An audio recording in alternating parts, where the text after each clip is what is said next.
First off, injury-wise, everybody okay from the weekend, Mark? Yes, everybody's fine, thankfully.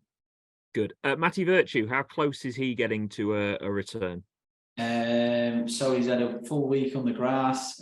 Week before he was on the grass but non-contact, so he's as close as he can get. With regards to his injury, do you have to be little bit more careful because of what he suffered? Yeah, 100%. We do that with any player. So he'll be, when he's available for the squad, if he's on the bench for us, he'll be load compromised. So let's say you come on after 20 minutes, he'd probably have to come off at half time. That's the same for all players. Same at every other club you'll be at. So he'll be low compromised. We'll build him in slowly. Get as much time as we can on the grass with him, and then the rest is down to Matty. Cheltenham then tomorrow night. You're on a great run of form. You could make it 10 unbeaten. Do you feel like this is your best run of form and your best performance run of form of the season? I don't know. It's a good question. I think I say this all the time. People get caught up with results. They get so clouded by results. I thought we played better against MK Dons on Tuesday than we did, but we drew. And but we're in a good. I just feel what we're doing is an end product of the 8 months. I don't like using the word end because we're still trying to improve all the time, but it's been 8 hard months of hard work, and what you've seen is the end product, the byproduct of what we're doing. I remember saying to you really early when I first got the job, we weren't building a team for Exeter, and we're still not building a team for Cheltenham either. It's always evolving, it's always ongoing, but I think we are where we are because of the building blocks we've had behind us. And the fact you've had, I think, 4 clean sheets in the last 7 games, your defensive record's been good all year, but has that been something you've continued to work on and something you wanted to get more clean sheets, or is that just because of the way the games have been? No, again, I made it clear. I said it to yourself. I said it to the board when I interviewed. Football's just not in possession. It's in possession and our possession. I take great pride in that. And when we bring players out on loan, one thing I'm always big on with clubs is I always say to them that when your player goes back to, will be a much better player tactically, and he'll have a clearer understanding of what the game looks like out of possession. So I'm very proud of that. I take great pride in how good we are out of possession and the clean sheets and the few games we've lost. Without that, you won't win games of football. So they're equally as important as each other. And Cheltenham, how difficult will they be? As difficult as every other game we've had, Look, I know it's old news, but we beat Ipswich away and we lost to Cambridge away. They're just so hard.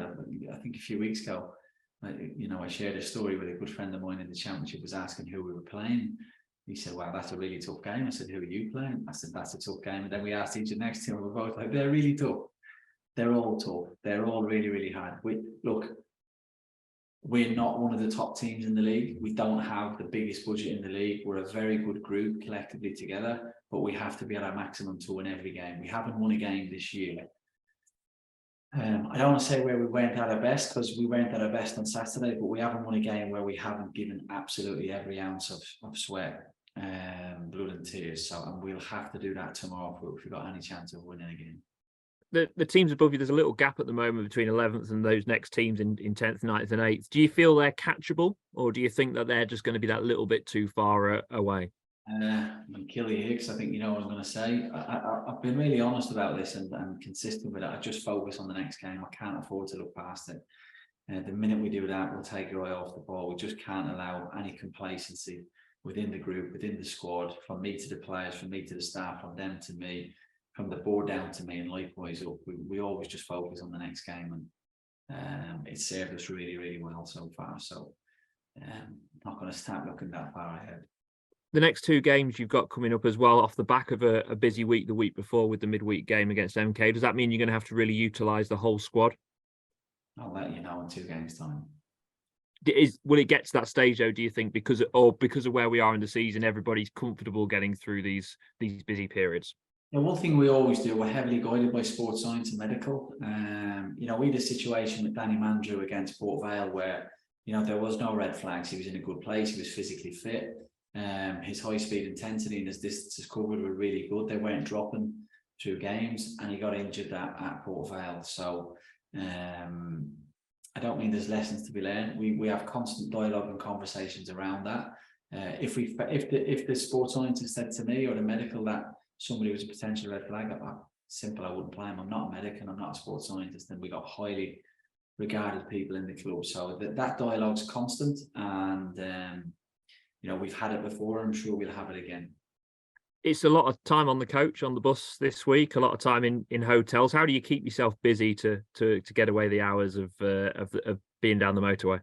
It doesn't. We're all different human beings. It doesn't bother me at all in the slightest. So, I've got 3 amazing kids I love being with, and when I'm with them, I look forward to getting back to training. So, stuff like that. It's part and parcel of the job. It's about being professional, getting on with it. We're all very privileged to be where we are. So, I think we have a group of lads that wake up every day or come in every day, recognizing how privileged we are, what an incredible position we are. So, I've been doing it for 2 or 3 years. So. And on the staff seats, who brings the sweets and the treats? Well, it's embarrassing. I'm the only one that buys the biscuits and the treats, and I'm going to be honest with you, I'm pretty peed off about that.